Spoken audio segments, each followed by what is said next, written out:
Hi, I'm the author Michael J. Akebird, and thank you again for tuning in and watching my videos. This is my fifth video to introduce to you my book, Finding Christmas. Now, last video we actually ended up reading the first 8 pages of the book, and so in this video what we will be doing is we'll be finishing chapter 1. It's about 8 more pages. This video will be basically about the same length as what was the prior one.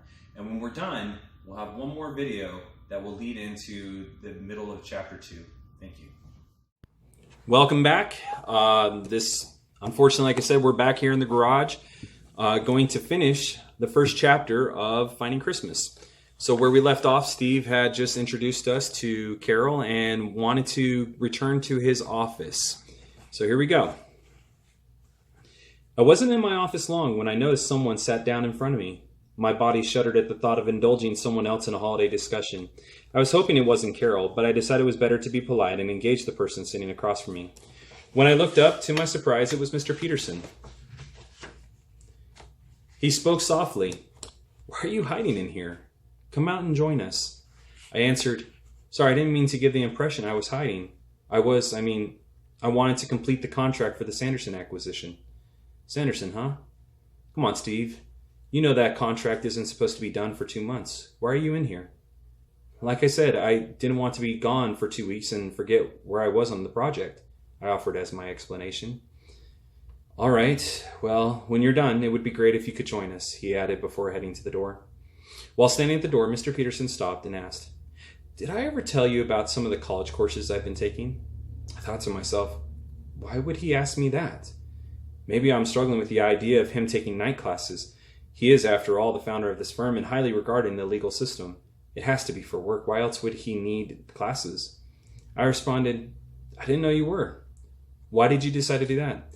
He closed the door so he could share with me. I grew anxious, believing it was some dark secret. He sat down and said, "I've been taking some communication classes at Grand Valley State. I thought it might help me with running this firm." I was uncertain by his decision, so I did my best to assure him that he was running the firm fine. I replied, "You're doing a great job. Why would you think you weren't?" He leaned over and replied, "It's nothing that happened at work, but Maggie and I have been taking couples therapy." He paused. "Don't worry, we're fine. We were fighting more than we used to, and Maggie thought it would be best to get help." "Oh, I'm sorry to hear that." "I'm not. It's actually been great for us. At first it was embarrassing, but it's really helped us." He stopped to make certain that I was listening. He then continued, "The thing that worried me about counseling is the fear of being exposed. I was worried the counselor was there to make me feel worse than I already did. The first couple of sessions were rough. She kept pointing out how I need to improve as a communicator. She explained that a great speaker is not a great communicator." "Huh?" I blurted out in confusion. Don't worry, I had the same reaction. My therapist explained to me that I may be able to talk my way out of a traffic ticket, but that doesn't mean I can communicate. She kept emphasizing that it's my responsibility to remove uncertainty in my messages to Maggie. Mr. Peterson settled to a more comfortable position. He somehow knew that he engaged my interest enough to stay longer. He continued, "Uncertainty was the part I didn't get. She kept going on and on about how I need to help Maggie understand what I'm saying. Honestly, I was annoyed. I was determined to discredit her, so I went online to look up the differences between a speaker and a communicator. There wasn't much out there, just a bunch of pop-ups about communication jobs or college classes. However, one ad seemed interesting, and it was a class at Grand Valley State, so I enrolled. I figured I would go and see what it's about, then show my therapist how little she knows." "How long did you take the course?" I interrupted. He answered, "About 2 years. It's been 6 classes in total." "You've gone back to school for that long just to prove a point? That's insane. Why?" He smiled and said, "It does sound crazy. But at first I took it to understand. Then it was to help my marriage. Now I'm taking it to help the firm." I wasn't sure at first. My first course explained. I hesitated, but asked, "Does it help?" I wasn't sure at first. My first course explained what communication is and how it's used. I didn't think much of it. I continued so I could get my money's worth. By the end of the course, I thought there was more to learn. Instead of understanding what a good communicator was, I decided to try and be one. "You took 6 classes for that? I hope it was worth it," I said mockingly. "I think it was. There are so many theories about communication and how to apply it in real life. I learned about ideas like social exchange and nonverbal communication. I even learned about parallel language." Confused by their significance, I asked, "How are those helping with your marriage and running this firm?" He answered, "It's simple. Through your body language, nonverbal communication can help me look for tics that will let me know whether you're anxious or if you're only excited. I do the same thing during meetings. I try to watch someone's reaction to determine whether they're comfortable or if there was something that needs still to be addressed." That's fine, but what do the other things have to do with this company? Not much, really. You see, social exchange is built around the idea of what you expect out of someone. For instance, I just opened up to you about seeing a marriage counselor. It's a very personal matter for me. I'm hoping in return you will be open enough to share something personal with me. That way, we're at least at the same level of intimacy. I joked, "That's a weird thing to hope for. Why would it matter if I shared or not?" It doesn't, but if you didn't feel comfortable sharing with me or disregarded what I said, it lets me know how intimate you want our friendship to be. I felt guilty by his proposition. I wondered if joking around affected our working relationship. I questioned, "So, am I supposed to tell you some secret of mine then?" "Of course not, but I want to mention the other subject I study. Parallel language." "Well, okay, what about it?" "Well, in parallel language, I learned that nonverbal and verbal communication run parallel with each other. Just for fun, Steve, will you tell me no while shaking your head yes?" Intrigued, I gave in and said no while shaking my head yes. See? Surprisingly, I messed up. Mr. Peterson smiled and said, "You see, you have to put extra effort to do it. That's what parallel language is. Your body has a tendency to match your actions with what you're saying. It helps someone understand when something is wrong. It's also difficult to hide something without the body giving it away." I understood, but failed to see where he was going. I gestured, acknowledging that it was a good decision to attend these courses. He looked concerned and said, "I mentioned this so we could talk about why you're hiding in your office." I fell back in my chair. I'm surprised how he navigated his way back to this topic. I continued to try and assure him that I wasn't hiding. Despite his age, Mr. Peterson possessed this uncanny ability to seem young. Unfortunately for my assurances, his cheery disposition disappeared, and the youthful man I saw was gone within a second. Behind his smile were years of hidden wrinkles. Instantly, Mr. Peterson aged terribly. He was clearly disappointed in my response. He acknowledged my assurance and started to make his way to the door. I felt guilty. Somehow I robbed him of years from his life. Uncertain on what to do, I asked, "Why do you think I'm hiding?" Mr. Peterson turned and said, "Just things I saw." "Like what?" I asked. "I could be wrong, but it started about 2 weeks ago. I noticed you kept spending more time by yourself. Every time you walked the halls, you avoided people. Then tonight, I noticed you kept to yourself throughout the party. I don't know what happened, but you disappeared. So I came to the conclusion you were hiding." I didn't know if I should be flattered or offended that Mr. Peterson took so much interest in watching me. In a way, it's nice to know someone cares enough about you to pay attention to such minor details. When I reminded myself he'd been taking classes on nonverbal communication, I was less flattered. It's likely he's better equipped to pick up on things than compared to most other people. Still, he's been watching me and could see there was something wrong. I was caught. It left me feeling exposed and uncomfortable, knowing that I wasn't doing a good job hiding my feelings. I looked at him and said, "I may be hiding a little. Does it matter?" "Depends on what you're hiding." "Why would it matter?" I asked. "Steve, it matters to me. I can't read minds, so I don't know if you're unhappy working here. I don't know if someone offended you, but as your friend, I want to make it right. Sometimes I feel embarrassed. Right now, I feel small, like a child. In front of me is this gentle giant, and I've been nothing but a petulant child. I see how distancing myself to everyone has caused him to worry over me. Truthfully, I'm embarrassed. How could I let my attitude towards Christmas cause such a fuss?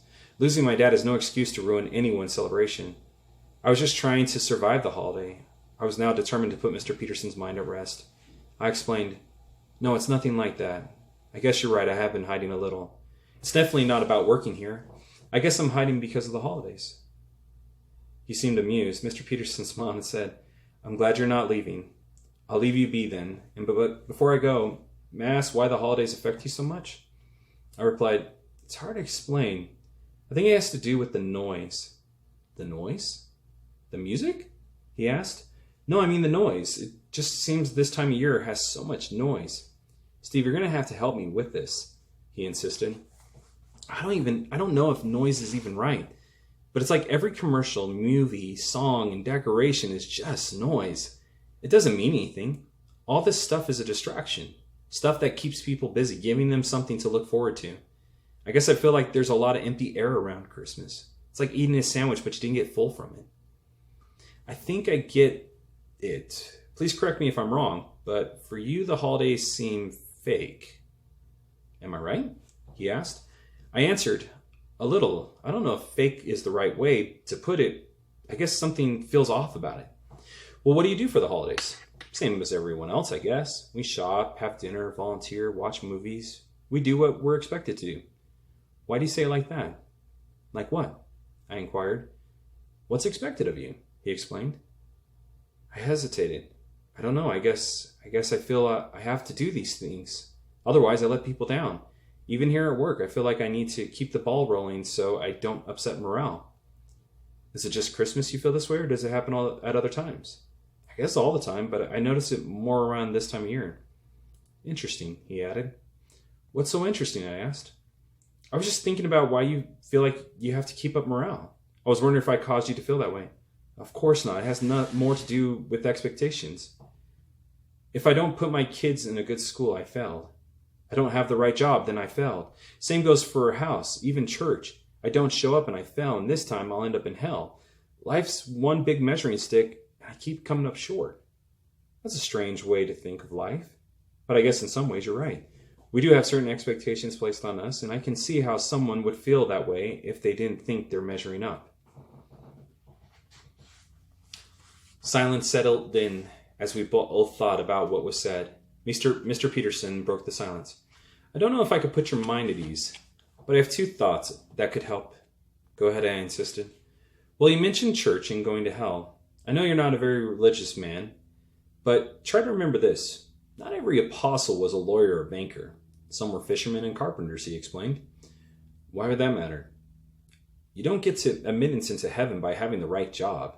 I would wager that's the least important thing when seeking permission to enter into the gates of heaven. I didn't respond. Mr. Peterson gave me a moment to let it sink in. He then continued, Steve, you mentioned that this time of year is rough for you. You feel pressured to keep the status quo all year, but you're made more aware of it this time of year, correct? I nodded yes. Well, I don't know your personal life as well as I should, but you tried hard to get the right house, job, and schools for your family. By your standards, you're a success, and despite that success, you're still struggling. Imagine someone less successful and how they must feel after losing a loved one, their job, or home. Somehow I imagine that a lonely person feels lonelier this time of year. It's possible that the holidays bring out the best and worst in everyone. When we celebrate the holidays, we're made more aware of it. I know it's been hard since you lost your dad, but you're not alone, especially here. I replied, thanks. You're probably right. I could see how it's possible for the holidays to do that. I guess. I don't know if I've ever felt Christmas the way others do, but somehow it seems like things are worse. It's like I lost Christmas. I understand, but who said you have to find Christmas to be happy? If you really want Christmas, I think you need to find yourself first. Find out what you want, what you need, and then start from there. And if it's what you want, then maybe you'll find Christmas. I agreed. Maybe the best way to find Christmas is to start by finding me. Mr. Peterson added, well, when we come back, I hope you better understand what you want. I think you're a real asset to the firm, and if I can get a better you, then we can be a better us. I smiled. It was a pretty nice thing to say. I looked out the door and said, well, maybe we should join the others. It's no good to have both of us disappear for so long.